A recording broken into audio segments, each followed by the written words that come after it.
अस्सलाम वालेकुम। A1 lesson number 2।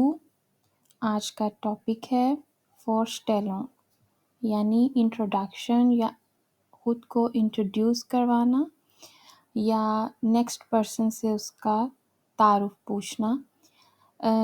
एक स्मॉल सा डायलॉग किस तरह से किया जा सकता है, जिस तरह सब लैंग्वेज में हम कन्वर्सेशन को कुछ फ्रेजेस से स्टार्ट करते हैं, जैसे इंग्लिश में हेलो, गुड डे, सलाम। इस तरह हम मुख्तलिफ़ तरीक़ों से कन्वर्सेशन को हर लैंग्वेज में स्टार्ट करते हैं।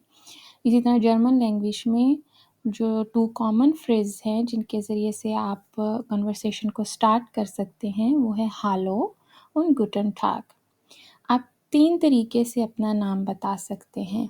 Ich heiße Eva, mein Name ist Eva, ich bin Eva।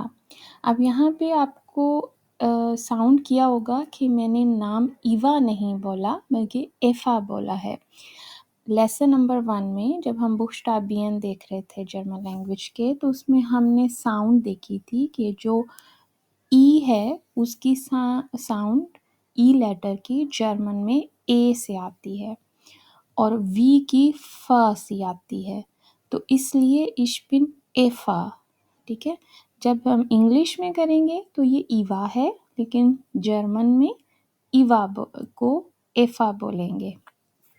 फिर है ich komme aus, यानी मैं आपने जब अपनी कंट्री का नाम बताना है, लैंड का नाम बताना है, तो ich komme aus Pakistan, ich komme aus Bangladesh, ich komme aus India. यहाँ आप अपनी कंट्री का प्लेस प्लेस कर सकते हैं।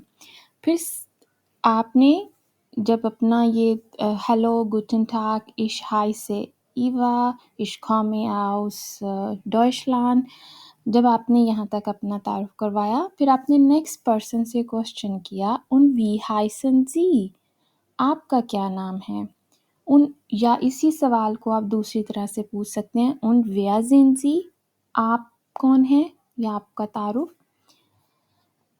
ये एक और चीज़ जो इसमें इम्पोर्टेंट है जर्मन लैंग्वेज में, जिस तरह से हम उर्दू में आप और तुम, आपको इस फ़र्क का पता होगा कि हम आप कहाँ यूज़ करते हैं और तुम कहाँ यूज़ करते हैं।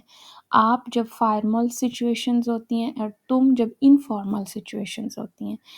Similar to like this German language में भी जब आपने रिस्पेक्ट एंड फॉर्मल सिचुएशन में रिस्पेक्टफुली बात करनी है, तो आप जी यूज़ करेंगे। यानी आपने किसी से पूछना है आपका क्या नाम है, तो वी हाइसन जी।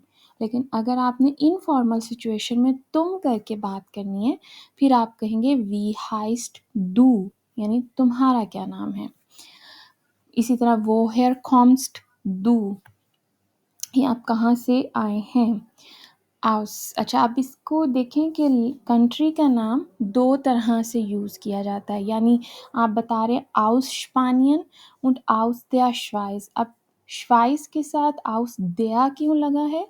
क्योंकि जो कुछ कंट्रीज़ हैं गिनी चुनी जिनमें इंग्लिश में भी दा लगता है, जैसे द यूनाइटेड स्टेट, तुर्काई। इसी तरीके से जर्मन में वो मुल्कों के नाम जिनके साथ दा लगता है वो आउस दया उनको बोलेंगे, यानी उन मुल्कों के साथ आउस दया लगाएंगे, बाकी तमाम कंट्रीज़ के नाम के साथ आउस लगेगा।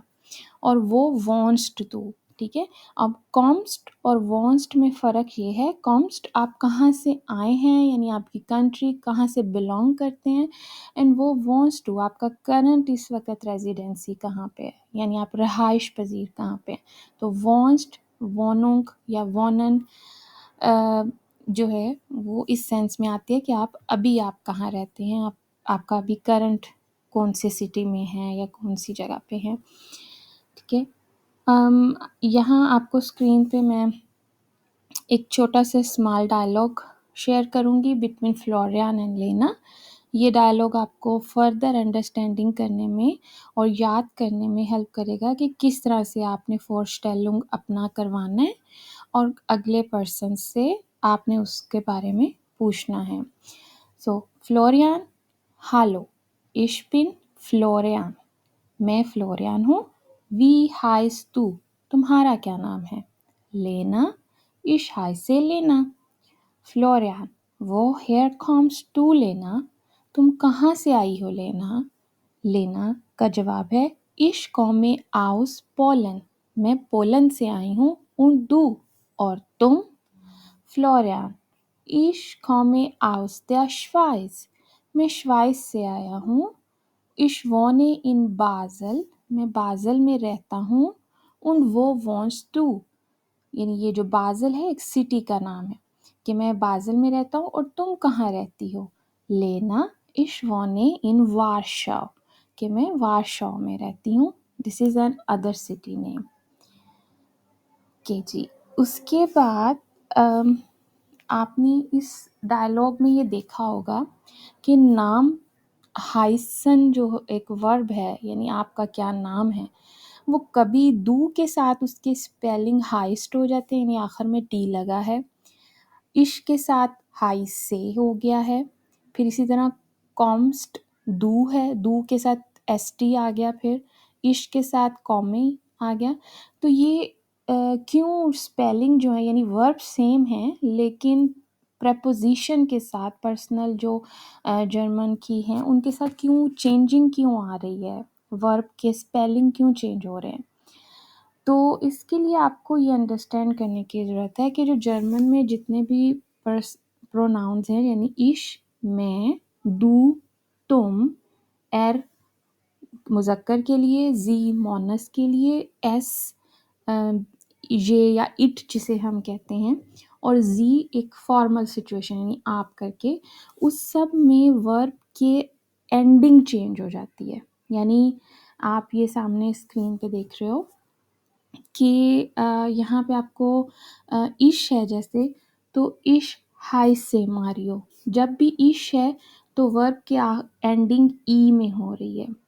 ठीक है, इश कॉमे आउस स्पानियन, इश वोने इन माद्रिद, यानी इश के जब भी इश है तो वर्ब को हम हाइसन जो वर्ब है उसको एंडिंग ई पे करते हैं।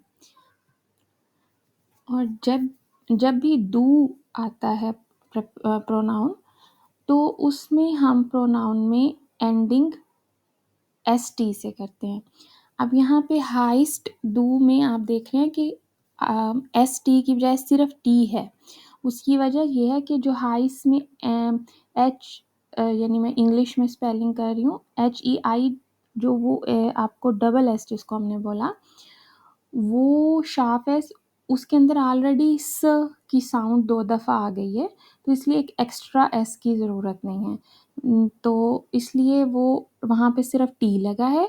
बाकी जैसे वो हेयर कॉम्स्ट डू, वो वॉन्ट्स डू, यानी जब भी डू आएगा तो वर्ब की फॉर्म के एंडिंग एस टी में बदल जाती है। और जो जी होता है उसकी एंडिंग वही जो वर्ब की कंप्लीट जो वर्ब है वो वैसे ही रहता है, यानी हाइसन, कॉमन, वॉनन।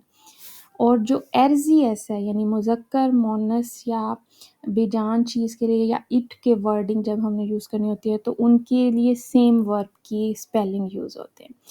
तो इस जब आप ये वर्ब की फॉर्म्स को याद कर लेंगे तो आपको जुमले बनाना जर्मन के ईज़ी हो जाएंगे, क्योंकि आप यानी ये ये चीज़ें आपको ईज़ी कर देंगी जर्मन का सेंटेंस बनाने में। ये जैसे आप वेरी कॉमन वर्ब्स की फॉर्म देख इन वर्ब की फॉर्म्स में आप देख सकते हैं कि जैसे नंबर 1 जो वर्ब है ज़ाइन, ये है जैसे इश बिन, डू बिस्ट, एरजीएस इस, यानी इश बिन मैं हूँ, डू बिस्ट तुम हो, एरजीएस वो मुज़क्कर मोनस या उसके साथ इस्ट वो हैं, विया जिन हम हैं, या जाइड वो हैं यानी वो सब लोग हैं, जी जिंद यानी जब हम रिस्पेक्ट में आपके लिए वो आप हैं। तो इसी तरह अब नंबर 2 पे हाबन है, इश हाबे। अब देखें यानी हाबे जो है उसके आखिर में ई आ गया, दू हास। तो ये वर्ब की जो फॉर्म्स हैं इनको आपको रिमेंबर करना है। फिर आपको जब भी जुमला बनाना है, यानी अगर आप डू करके बनाना चाह रहे हैं तो आप वर्ब की सही फॉर्म लगाएँगे तो आपको आपका सेंटेंस जो है वो सही होगा। तो इसलिए ये जो लिस्ट होती है यानी स्पेशली आइन्स में आपको मोस्ट कॉमन वर्ब्स 30 प्लस या 50 के अराउंड आपको अगर आ जाते हैं जो मोस्ट कॉमन है, जैसे आप 9 तो आप ऑलरेडी देख रहे हैं मोस्ट कॉमन स्क्रीन पे, तो अगर आप 30 तक जो है वो आइन्स में आपको आते हैं तो आप बड़े अच्छे तरीके से सेंटेंस को यूज़ कर सकते हैं। हम फर्दर जो वीडियोज़ मैं बनाऊँगी उसमें डिफरेंट वर्ब आते जाएँगे, तो उससे आप उन वर्ब्स को याद कर सकते हैं। आपको ये वर्ब आप याद करना चाहें तो आपको इंटरनेट से भी इनकी फ्रीली अवेलेबल हो सकते हैं जर्मन डिफरेंट वर्ब्स आप देख सकते हैं। और अगर आपको कुछ प्रॉब्लम आ रही हो इन वर्ब्स को अंडरस्टैंड करने में या आपको कंप्लीट एक फ़ाइल चाहिए हो, तो आप हमसे भी कॉन्टैक्ट कर सकते हैं। आपको कंप्लीट जो पीडीएफ फ़ाइल है उसके लिए प्रोवाइड कर दी जाएगी और आप उसको जो है वो याद करके एग्ज़ाम की प्रिपरेशन कर सकते हैं। तो कॉन्टैक्ट के लिए आप ईमेल यूज़ कर सकते हैं स्क्रीन पे दिया या व्हाट्सएप नंबर यूज़ कर सकते हैं। Thank you so much for your support. See you in the next video.